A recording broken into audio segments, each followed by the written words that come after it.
दोस्तों नमस्कार।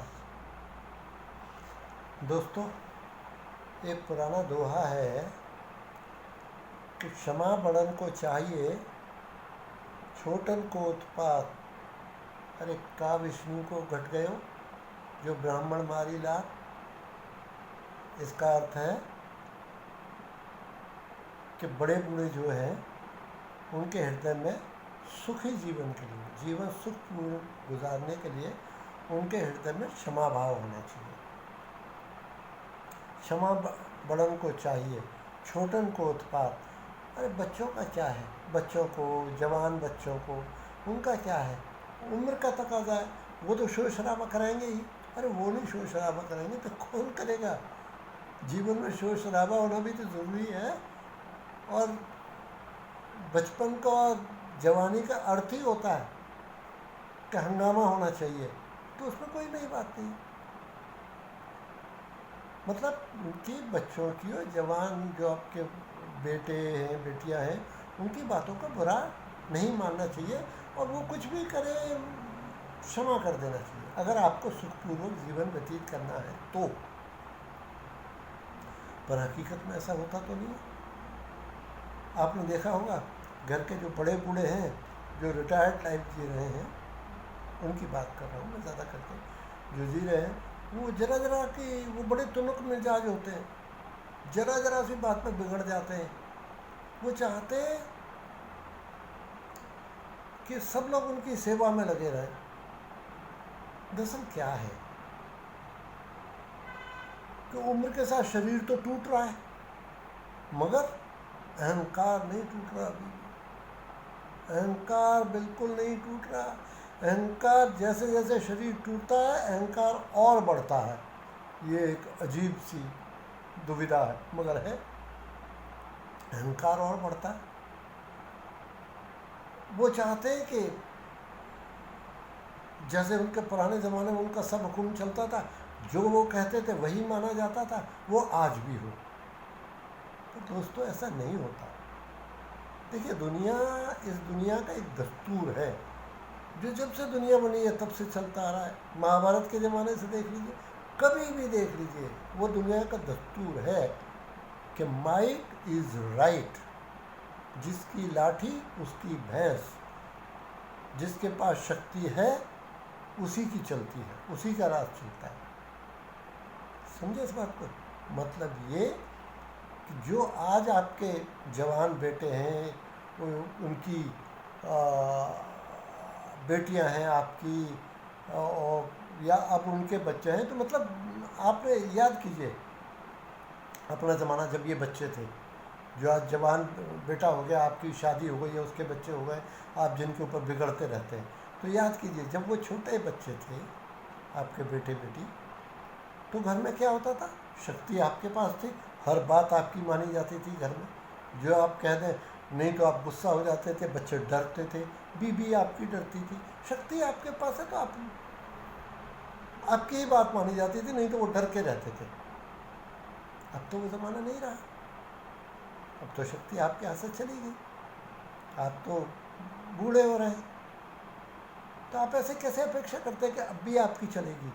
आज शक्ति उनके हाथ में है, तो उनकी बात मानी जाएगी। आपको सुखपूर्वक जीवन व्यतीत करना है तो इस बात को समझ लीजिए कि फिजूल में वो रुबाब दिखाने की कोशिश मत कीजिए। वो ज़माना अलग था साहब। मुझे याद है, मेरा एक दोस्त था, हाँ, मैं शक्ति के दुरुपयोग की बात बता रहा हूँ, जैसे हम सब करते हैं अपने बच्चों के ऊपर। जब वो बच्चे होते हैं, रुबाब दिखाते हैं, सबको अपने कंट्रोल में रखना चाहते हैं। मेरा एक दोस्त था, बड़ी फ़नी सी उसकी स्टोरी है। वो तो मेरा एक दोस्त था, नहीं है, अभी भी है। तो जब मतलब हमारी उम्र कुछ 25-30 वर्ष की रही होगी, तब उसके बच्चे थे, 5-6 साल का लड़का था एक। तो जब देखो अपने लड़के को,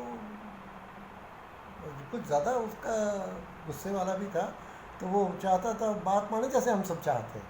उसका बच्चा ज़रा पढ़ाई में बेचारा कमज़ोर था, तो जब देखो अपने बच्चे के धुलाई करता रहता था। 2 लापड़ मारे, 2 इधर से मारे, 2 उधर। मतलब हम लोग उसके घर जाते तो हमारे सामने भी ये एकदम नालायक है और ये है और वो है, इसकी माँ भी इसको समझाती नहीं, मतलब उसके घर का माहौल भी सब बेचारे डरे रहते थे। ये उसकी हमें जब भी चाहे पिटाई करता रहता। चलो समझ आता है, कुछ माँ बाप होते हैं बच्चों को पढ़ाने का उनका यही तरीका होता है, ठीक है चलो।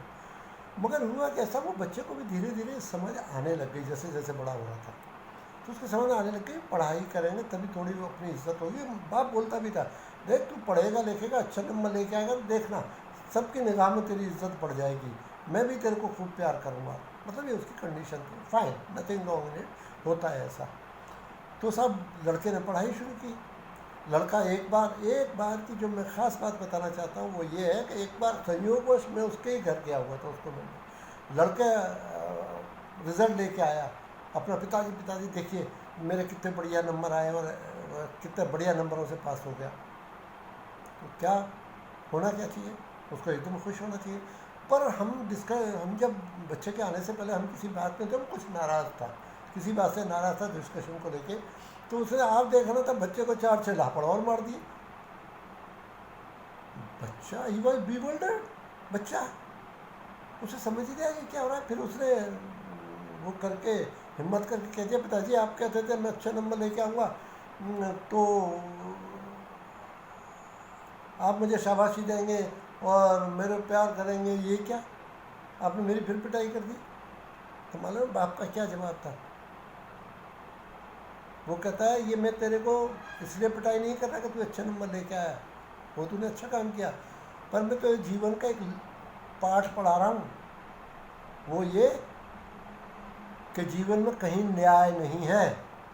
There is no justice anywhere in this world. ये जीवन का पाठ है, पढ़ ले और किसी पे भरोसा मत कर, चाहे तेरा बाप ही क्यों ना हो। बड़ा सुंदर पाठ था, इसमें कोई शक नहीं। बहुत जीवन की बहुत बढ़िया सीख दी उसने। मगर तरीका क्या था वो पाठ पढ़ाने का। मतलब आपके पास शक्ति थी, आप चाहे जैसा व्यवहार उनके साथ करते थे। अब हालात वो नहीं है, अब शक्ति उनके हाथ में है। तो आप इस बात को मान लीजिए कि अब आप शक्तिहीन हैं, शक्ति उनके हाथ में है। तो बात भी उन्हीं की चलेगी, स्वाभाविक है। मगर नहीं, आप मानने को तैयार नहीं, आप अहंकार मानने को तैयार नहीं होता। बच्चा, आपने अक्सर देखा होगा कि आपका लड़का कितना भी लायक हो जाए, आपको उसके ऊपर विश्वास कभी नहीं होता। मैंने तो यहाँ तक देखा है साहब कि अगर आपका लड़का डॉक्टर बन जाए और खुदा न खास्ता आपको कोई ऑपरेशन की ज़रूरत हो और आपको पता लगे आपका बेटा ही ऑपरेशन करने वाला है, तो आप हरगिज़ नहीं चाहेंगे कि वो आपका ऑपरेशन करे। आपको उसके ऊपर विश्वास है कहाँ? होगा दुनिया को विश्वास, बन गया होगा डॉक्टर, आपके लिए वो अभी भी ना समझ है। खैर, तो मैं क्या बता रहा था कि हाँ, आप उनको अपनी बात मनवाने के लिए आप उनको नए नए क्या बोलते हैं, प्रवचन देते हैं कि माँ बाप को भगवान मानना चाहिए, माँ बाप भगवान के समान होते हैं और माँ बाप की खूब सेवा करनी चाहिए। सुनने में बहुत अच्छा लगता है, किताबों में ही लिखा रहता है। मगर वो बच्चे अगर पूछ लें, अच्छा दादाजी आपने अपने माँ बाप की सेवा की थी, आपने उनको भगवान माना था, आपने उनकी पूजा की थी, तो आप बिफर जाएंगे एकदम। आप बोलेंगे देखो कितने बदतमीज बच्चे हैं, हमसे ज़ुबान लड़ाते हैं। जनाब, कोई आपसे ज़बान नहीं लड़ा रहा। सीधा सा प्रश्न है, क्या आपने किया था? हाँ, आपने अपने माँ बाप के लिए उनके जब उम्र हो गई होगी, आपने उनके लिए खाने पीने का बंदोबस्त कर दिया होगा ठीक ठाक, और रहने को अगर उनका घर होगा तब तो खैर बात ही नहीं है। मगर अगर आपका घर, आपने घर बनाया और रहने को उनको जगह दे दी हो और आप सोचते हैं आप बड़ी सेवा कर रहे हैं, माँ बाप की पूजा कर रहे हैं, तो ये तो आपका विचार है, आप कुछ भी सोच सकते हैं। मगर ये पूजा तो हरगिज़ नहीं है। ना ही इसमें कोई बात है कि आप भगवान मान रहे हैं अपने माँ बाप को। हर कोई करता है अपने माँ बाप के लिए। इसमें माँ बाप की सेवा कौन सी कर दी आपने, या कौन सा आपने पूजा कर ली या भगवान मान लिया। मगर आपका सोच ऐसा ही है। आप इन्हीं अपनी बातों के जाल में अपने जवान लड़के और बहू या उसके बच्चों को बातों के जाल में फंसा के चाहते हैं कि वो आपकी इन बातों के जाल में आ जाएंगे, वो आपकी पूजा शुरू कर देंगे और वो करें। तो आप पता नहीं कौन सी दुनिया में जी रहे हैं, कौन से मूर्खतापूर्ण विचारों में जी रहे हैं। पहले हाँ, यस यस, ये बात हमारे भारतवर्ष में, हमारे देश में तो बहुत से लोग ऐसे हैं जो अपने बच्चों का लालन पालन, मतलब जब अपने बच्चों की देखभाल ही इस हिसाब से पढ़ाते लिखाते उनको इस विचार से हैं कि इस उम्मीद के साथ कि ये बच्चे बड़े होंगे तो बुढ़ापे में उनकी सेवा करेंगे, देखभाल करेंगे। अरे साहब, ये कैसा विचार है।